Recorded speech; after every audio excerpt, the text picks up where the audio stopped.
خاموش لوگوں کو کمزور خیال کیا جاتا ہے۔ ہمارے معاشرے کا یہ المیہ ہے، حالانکہ خاموش لوگ ہی طوفان لاتے ہیں۔ یعنی طوفان کو اگر مثبت معنی میں لیا جائے تو اس سے مراد یہ ہے کہ معاشرے میں کوئی بڑا کارنامہ ہمیشہ خاموش لوگ ہی کر دکھاتے ہیں۔ بولنے والے صرف باتیں کرتے ہیں۔ بہت سے لوگ ہیں کہ جو بولنے میں بہت اچھے بھی ہوتے ہیں اور بہت زیادہ بولتے بھی ہیں، لوگ ان سے متاثر بھی ہو جاتے ہیں، لیکن جیسے جیسے وقت بیتتا چلا جاتا ہے ان کے پاس صرف ان کا بولنا ہوتا ہے، ان کا کوئی کام نہیں ہوتا۔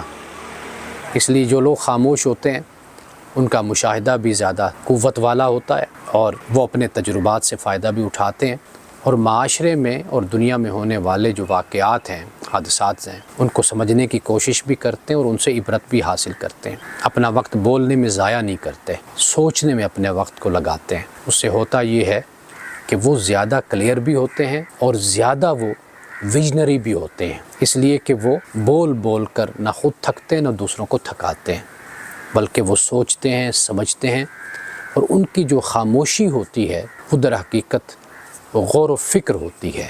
تو لہٰذا خاموش لوگوں کو کمزور خیال نہیں کرنا چاہیے، بلکہ وہ بڑے طاقتور ہوتے ہیں اور معاشرے کو، دنیا کو اور جہان کو بدل دینے والے لوگ ہوتے ہیں۔